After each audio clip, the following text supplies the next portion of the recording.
Wait, let me show you how to join the pieces of a trouser. That's to make a proper male pants on your sewing machine.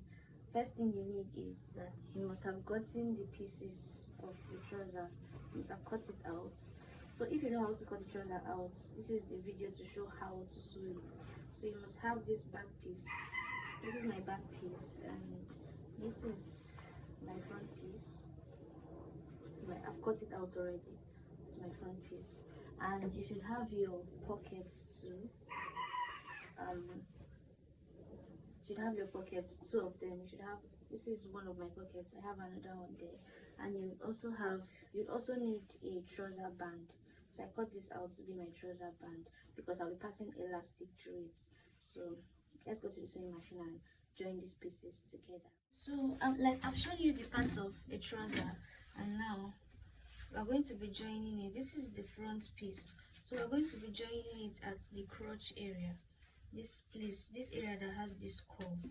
So that's the first place we're going to be joining, like this, up to this point. And another thing you should notice that normally you're supposed to overlock all the edges of your trouser before you start sewing, but there's no light now, and my overlocking machine needs lights to function, and there is no time again. My customer is supposed to get this clothes by tomorrow, so that's why I'm just doing it like this. When I sew it, after I finish making the trouser, then I'll overlock it when there is light. Well, let's just get started. We're joining this way.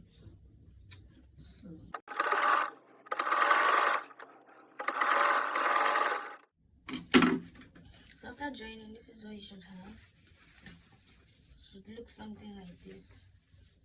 This is the front piece. So what we did for the front, we'll do for the back. That's my back piece.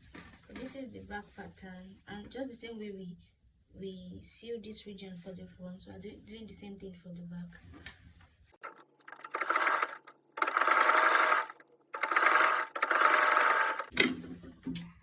Okay, so we've joined the back piece already. You notice that the crotch is longer for the back piece. That's because of the butt area, so the butt area can sit properly. And this is what we have. This is what we have after sewing the back. So the next thing now we're supposed to do is to join the front to the back piece on the sides. So we need to join them, put them together and join them on the sides.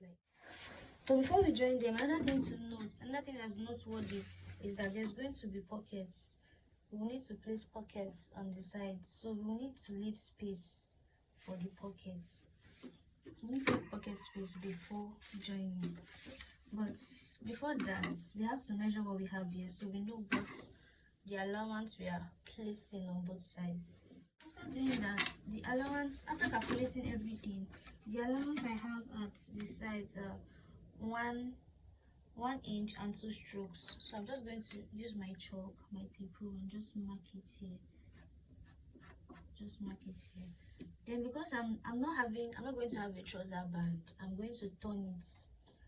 There's a way I'm going to turn it in. I'm not putting a band upwards, I'm turning it in. So I'm going to be leaving that allowance for the turning, and I would normally use 2 inches for that. So I'll just mark 2 inches here. Then from that 2 inches point, you mark 7 inches as for your pocket. So we're going to be sewing from here to here, then you stop. Then you come down here and sew again, using the same allowance that you left here, and sew again downwards. So you are sewing here, there's going to be space here, because this is where we're going to be fixing our trouser pockets. So I'm just going to do that now and show you guys. Start joining. This is what I have. You see, if you take a closer look, you see that I sew this part, then I left this space in for the pockets. See the space here. Then I sew the rest to the bottom part of the trouser. Then the same thing I did here, I will do for this other side. I will do for the other side. Okay. When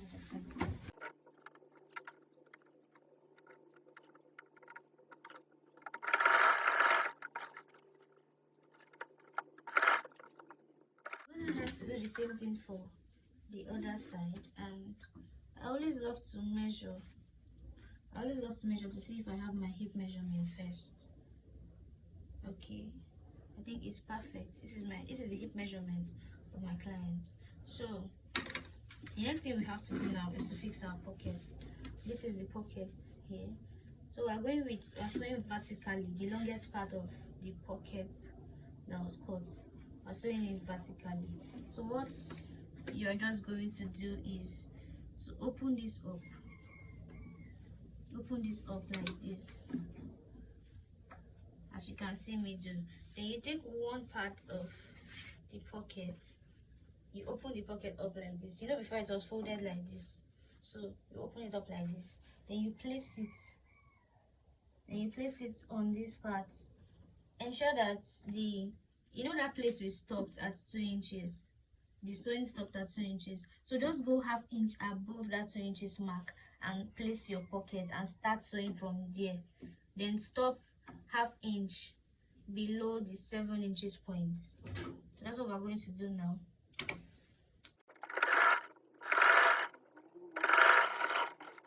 So after doing that, this is what you should have. This is what it should look like. So the next thing now is that the same thing we did on this side. You know, we opened it up and sew one part of the pocket on one side. So the other part of the pocket, which is this side, we're going to be sewing it on this other side, just the same way we did the other side. So we're going to be placing it ½ inch above that 2 inches point, and at this bottom part, we're going to be sewing it from ½ inch below that 7 inches point that we left for the pocket opening, just as we did for this other part. So I'm just going to do that now.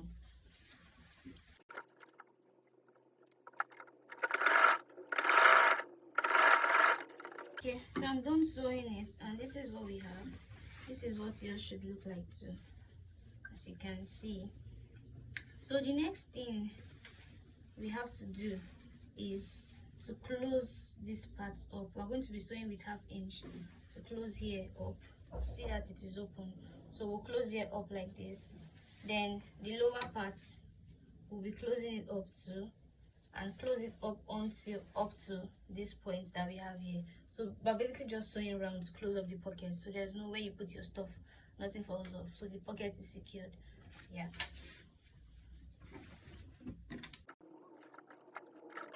So after you're done sewing, this is what you should have. You see that this part is secured, the lower part too is secured. So let me show you what the pocket looks like from inside. So this is it. This is what it looks like. So you see, you can put your hand inside and everything is okay. Do you get? So the last step we're going to take for this pocket is to top stitch the front. And how do you know your front and your back pattern? The front is usually smaller than the back part of the trouser. So this is our back, obviously, and this is our front. So from that front part, we're going to open up, take our pocket like this, and we're just going to, I like to top stitch. I do this so that it gives me a neat finishing, and of course it helps my client to know which part is the front and which part is the back. So you're just going to like top stitch it this way, come down. When you come to this point, you top stitch it too. I just like to do that, honestly. So I'll do it and show you what it looks like. So this is what we have. This is what I was talking about. So I top stitch this way, sew it down, and just like, you see how neat it is. So when you want to put it, I can easily tell that this is the front part. So this is my own method of securing the pockets, and our pocket is done basically. This is my own method. This is how I do my pockets, and everybody likes it that way. Nobody has complained. So other people might have their own methods, but this is how I do mine, and I think it's just perfect. It's just the perfect job. So this is it basically. Our pocket is ready, so I'll just do the same thing for the other side. Of course, your trouser should have 2 pockets, so I'll do the same thing for the other side of this trouser. Okay, so I brought light and I quickly overlocked my edges. You see how I secured everything. I overlocked this one separately because we'll still be opening it and ironing. If you put them together, the trouser will not really relax on the sides. So I've done everything, as you can see. I don't know if you can see this well. I've overlocked it. So the next thing we'll be doing now, when you're cutting your trouser, you make sure that you add allowance at the bottom part, at the lower part for bending. So because I added allowance, I'm going to be bending with just 1.5 inches, and I will secure that with my sewing machine and show you how it looks like. Okay, so I've done it already, and this is what my sewing looks like. This is the inside. I've bent it, and this is how the outer part looks like. What's this? So even without ironing, you see how neat it is. So at the end of the day, when you're bending, ensure that you open the side seams, because you're going to be ironing it flat, like I mentioned earlier, so that the sides of the trouser will be very seamless and straight. Like it will just move very, very straight and no bulkiness, nothing. So this is what we have. The next thing we'll be doing now is to just close up the inside from here to here. Ensure that before you close it up, ensure that this middle part, the crotch area, matches up first of all. Ensure that they match, the lines are meeting each other. As I'll suggest that you go to your sewing machine and stitch this first before you now start sewing from this side upwards. You get it? So when you want to close it, you make sure that you check for your ankle measurements.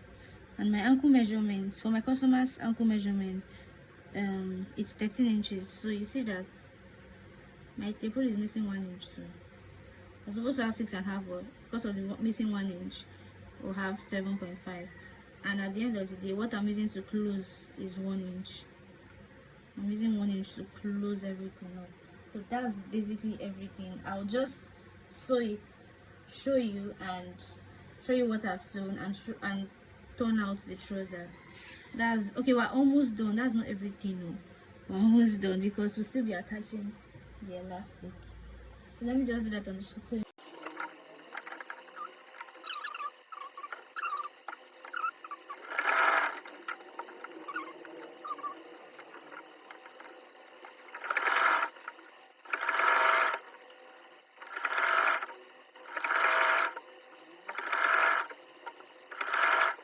Okay, so guys, this is what we have. This is what we have now. This is the trouser. This is what we've been joining so far. So by the time we give it a good press, everything is going to relax. This is it. I almost failed. So this is what we have. Then obviously you can see the pocket now. So when the owner wants to wear it, can easily tell that okay, this is the point. That's one of the major reasons why I like top stitching it. So obviously what we notice here is that we need to do something about the upper part. So that's where the elastic comes in. And I have this band. Where is it? Okay, I have this band that I cut out. That not really band, something sort of like a toning or like a pathway where the elastic is going to pass. Because it's not adding to the length, so it's not a band. So I'm just going to be adding it. I'll just sew it round, then turn it. Then after turning it, I can pass the elastic through it. Now I'm done sewing the band, and I've not ironed it though. Just got off the sewing machine. So this is what the band looks like. No, what am I always calling it band? The pathway through the pathway through which will pass our elastic. So this is what it looks like. So yeah, I left a little opening here at this point so I can pass the elastic through it. So this is how inside looks. Very neat. Very, very nice. So when I pass the elastic, I'll show you. This is the trouser we made together. Let me drop it and show you how it looks. I've ironed it as you can see, and it's so perfect. Although I've not inserted the elastic because I've not gotten it yet, so I'll do it later. But this is it. Let me show you guys what it looks like. Is your perfect? It is so good. Yeah. So this